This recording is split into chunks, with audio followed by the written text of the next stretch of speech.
할렐루야. 부활의 아침, 부활의 아침입니다. 여러분에게 부활의 믿음으로 하나님의 영이 임하는 복된 시간이 될 줄로 믿습니다. 예수님께서 부활하셨어요. 여러분 모두에게 주님께서 말씀하십니다. 어려웠지, 그리고 힘들었지, 그러나 너에게 평강이 있을지어다 라고 말씀해주고 계십니다. 코로나 바이러스가 수많은 사람들을 고통과 죽음으로 몰아넣는 동안 그리스도인들은 새로운 삶의 약속인 부활주일을 간절히 기다려왔습니다. 부활의 소망은 부활주일에 그치지 않습니다. 예수님은 성경대로 사망의 권세를 깨뜨리시고 부활하셨어요.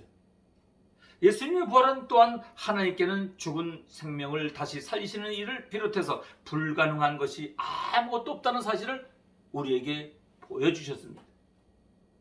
예수님의 죽음이 아무도 모르게 비밀리에 이루어진 사건이 아니고 공개적인 처형이었으며 숱한 목격자들이 있는 엄연한 역사적 사실이었다는 것을 죽은 자들을 살리시는 이 하나님의 전능하심을 더욱 의심의 여지가 없이 만든 것입니다.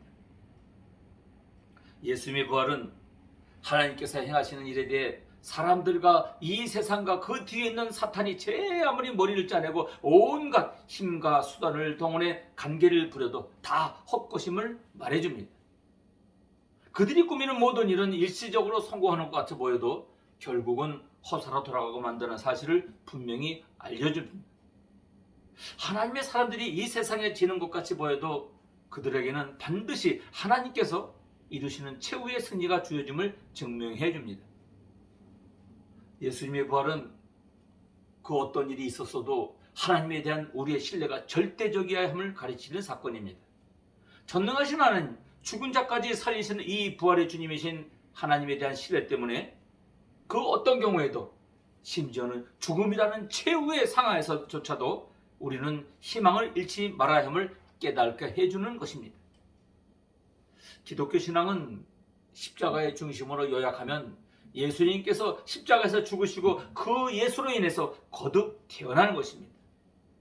산헤드린 공회의에는 구약 성경을 믿고 메시아를 기다리면서도 예수님을 십자가에 못 박히도록 하는 역할을 하였던 것입니다. 여러분, 성경적인 신앙은 십자가에서 죽으신 예수님을 십자가에서 만나 거듭나서 자발적으로 말씀대로 살아가는 것입니다.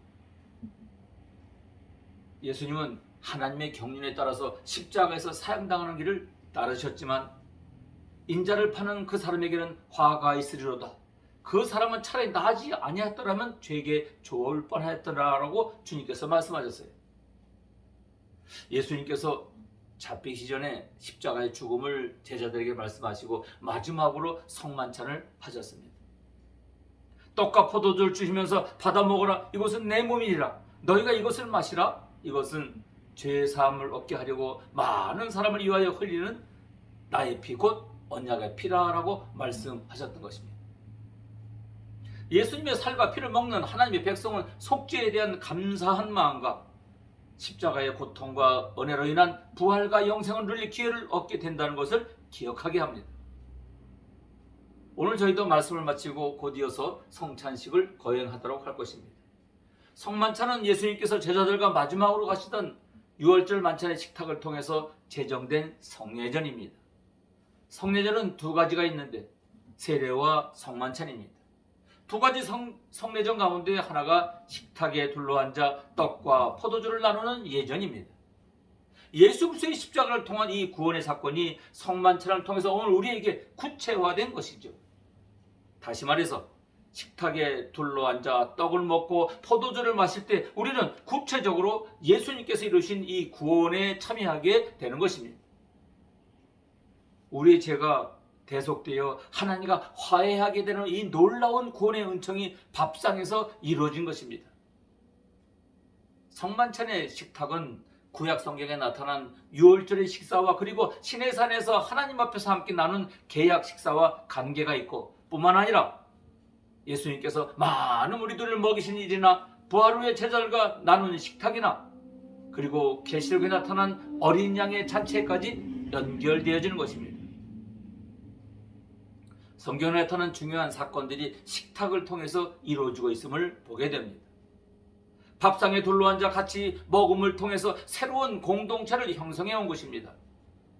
그러므로 우리의 주일 예배 식탁 친교는 매우 중요한 것입니다. 고린도전서 15장 42절에 죽은 자의 부활도 그와 같으니 썩을 것이고 심고 썩지 아니할 것으로 다시 살아나며 육의 몸으로 심고 신령한 몸으로 다시 살아나나니 육의 몸이 있은즉 또 영의 몸도 있느니라 라고 했습니다. 한마디로 영광스러운 몸, 영생하는 몸으로 부활하는 축복을 받는다는 말씀입니다. 육체만 부활의 축복을 받는 것이 아니라 삶 속에서도 부활의 축복을 받게 됩니다. 사람은 두 종류가 있습니다. 죽음으로 인생을 끝나는 줄 알고 살아가는 사람과 죽음을 넘어 부활하여 하나님과 영원히 함께 산다고 믿는 사람들입니다. 코로나19로 인해서 전 세계가 죽어가고 있습니다. 소중한 생명이 죽어가고 경제가 죽고 삶이 죽어가고 있어요. 신앙도 죽어가고 있습니다. 하늘이 무너진 듯한 이 멸망의 날에도 살아남을 수 있는 구원의 길은 과연 무엇이겠습니까? 살 길은 오직 예수님입니다. 살 길은 우리의 죄와 허물과 인생의 문제를 지시고 십자가에 죽으셨다가 부활하신 우리 예수님이십니다. 죽음은 우리가 살아가면서 직간접적으로 계속해서 겪어야 할 아픔입니다. 죽음을 직면할수록 우리는 예수 그리스도의 부활이 없었다면 어떻게 되었을까? 예수 그리스도의 부활이 없었다면 인간은 참 절망적인 존재라 생각이 됩니다. 예수 그리스도의 부활은 죽음을 넘어서는 희망을 안겨주는 것입니다. 예수님이 이렇게 말씀하셨어요. 나는 부활이요 생명이니 나를 믿는 자는 죽어도 살겠고 무릇 살아서 나를 믿는 자는 영원히 죽지 아니하리니 이것을 내가 믿느냐라고 요한복음 11장에 말씀하고 있어요. 이를 믿는 자는 죽어도 살겠고 죽은 사람에게도 죽어가는 사람에게도 죽음을 앞둔 사람에게도 매우 놀랍고 고귀한 진리임을 가르쳐주고 있습니다. 죽은 자도 살리시겠다는 이 예수님의 약속의 말씀입니다. 부활은 절망을 띠거려서는 우리의 희망입니다. 죽음보다도 큰 절망이 무엇이겠습니까? 그런데 부활이란 그 죽음을 깨뜨리셨어요. 예수님이 부활하셨으니 우리는 부활의 능력 안에서 살아가는 것입니다. 우리는 더 이상 죽음의 권세에 짓눌려 있을 수가 없습니다. 우리는 더 이상 패배와 절망의 구스렁에 빠져 있을 수가 없는 것입니다. 부활하신 주님이 우리 안에 살아계시기 때문인 것이죠. 세상 문화에 기죽지 말고 당당하게 사는 것입니다. 병마와 죽음 앞에 겁내지 마십시오. 사랑하는 여러분, 일어나서 우리 함께 부활의 주님을 찬양하며 다시 일어서는 소망을 가지고 기쁨으로 나아가십시다. 그리고 힘든 이 모든 상황을 이기시기를 우리 주 예수 그리스도의 이름으로 축복합니다. 왜 부활하신 예수님은 예루살렘이나 베들레헴이 아니라 사마리아나 나사렛이 아니라 갈릴리로 가셨을까요?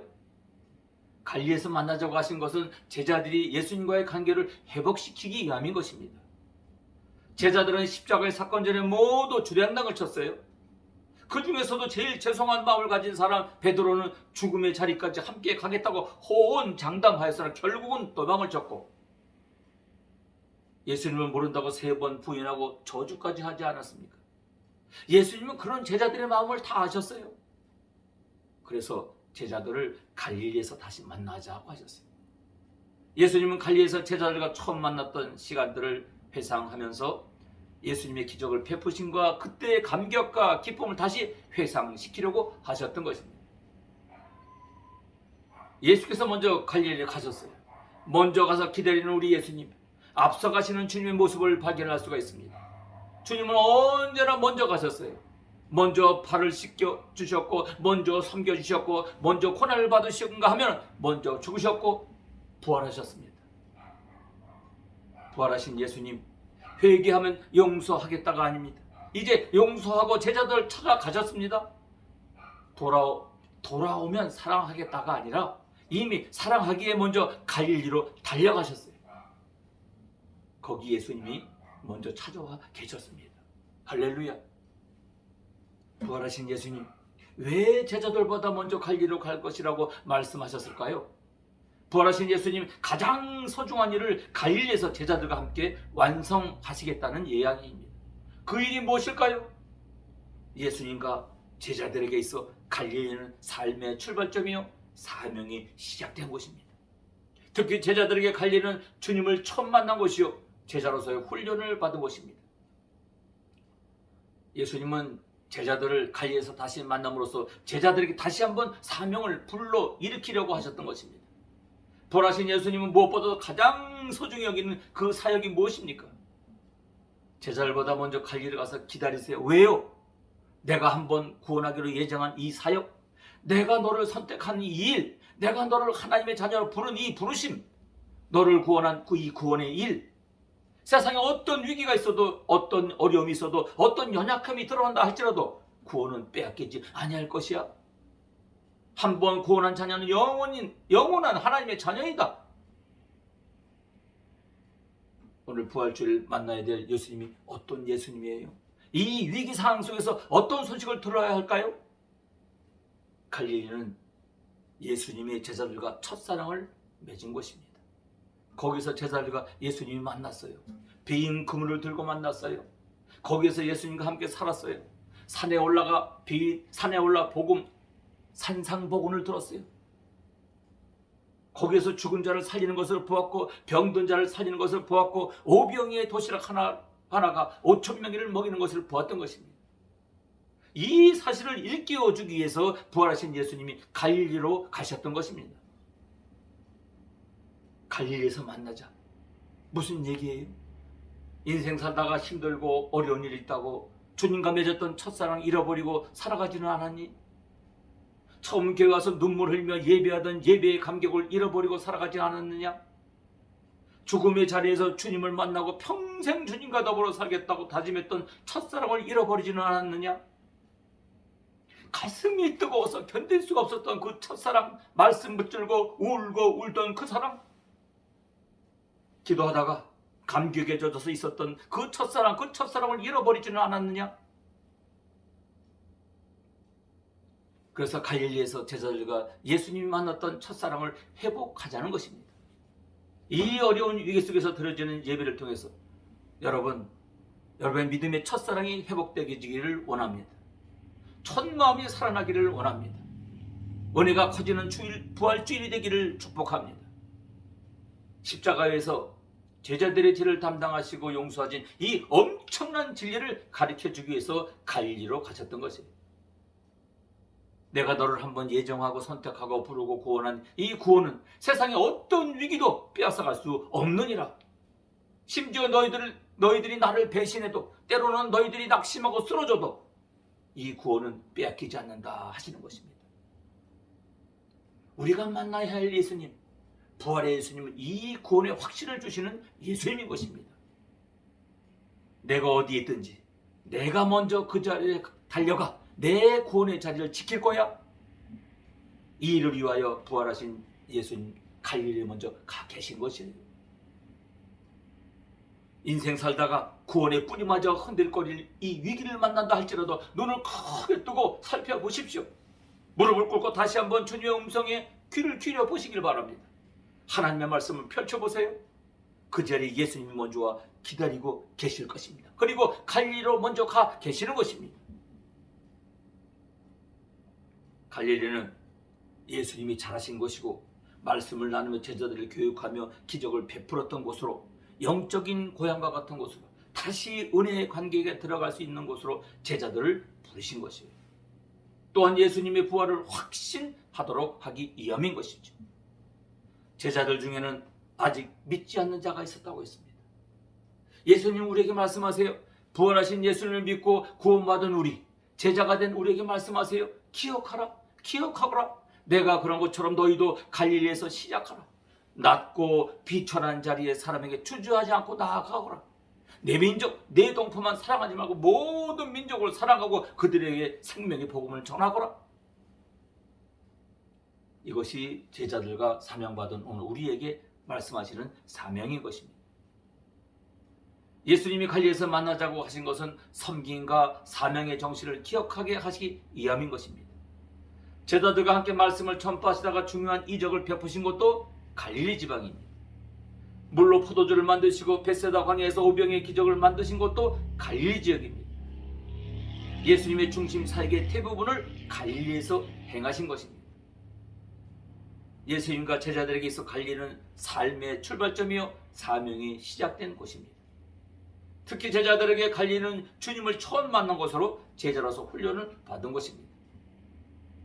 예수님은 제자들을 갈릴리에서 다시 만남으로 제자들에게 다시 한번 사명을 불러일으키고 있습니다. 여러분, 사명을 감당하기 위해서 필요한 것이 있어요?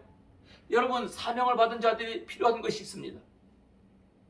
믿음이 준비되고 인격이 준비되어야 하나님이 주시는 인복을 감당할 수가 있는 것입니다. 하나님의 선물을 받기 위해서 우리에게는 그릇이 필요합니다. 하나님의 아무 곳에나 은혜를 쏟아부을 수가 없습니다. 사람 편에서 그 역사를 받을 수 있는 준비가 있어야 합니다. 그 준비가 바로 믿음인 것입니다. 하나님은 믿음이 있는 곳에 역사를 일으켜 주십니다.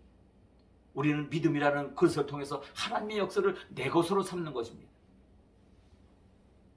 부활의 세계는 우리 이성으로 이해가 안 되는 신비의 세계입니다. 그렇다고 단순히 공상만으로 존재하는 세계가 아니라 분명히 존재하는 세계이기에 예수님이 제자들에게 친히 보여준 것입니다. 복음은 심판받는 세상 가운데 구원의 소망을 선포하는 것입니다. 삶 속에 한 번도 경험하지 못한 이 코로나 바이러스가 오늘 우리에게 주는 뜻이 무엇인지를 깨닫고 부활의 주님께서 갈릴리로 먼저 가 계신 뜻은 안 우리는 이 시대에 나에게 맡겨진 사명을 감당하는 저와 여러분들이 되시기를 간절히 소망하는 것입니다. 감사합니다. 기도하겠습니다. 할렐루야. 주님 고맙고 감사합니다. 오늘 복된 주일 이 아침에 하나님 아버지 마태복음을 통해서 귀한 말씀을 주심을 감사합니다. 주님이 갈릴리에 먼저 가셨어요. 아버지, 갈릴리는 첫사랑을 회복하는 곳이라고 했습니다. 갈릴리는 하나님 믿음을 새롭게 출발하는 곳이라고 했습니다. 갈릴리는 버린 사명을 아버지 되찾는 곳이라고 했어요. 하나님 아버지, 갈릴리는 흩어진 공동체를 재건하는 곳이라고 했어요. 갈릴리는 절망을 바꾸는 희망에 선포하는 곳이라고 했습니다. 우리 한번 연합해서 이 시대 하나님의 뜻을 이루는 믿음의 공동체, 하나님 앞에 헌신하는 하나님의 귀한 아버지 하나님 교회가 될 수 있도록 축복해 주시옵소서. 오늘도 우리에게 복된 아버지 부활의 소망을 주신 하나님께 모든 영광과 존귀를 올려드리며 예수님 이름으로 감사하며 기도하옵나이다. 아멘. 할렐루야. 감사합니다.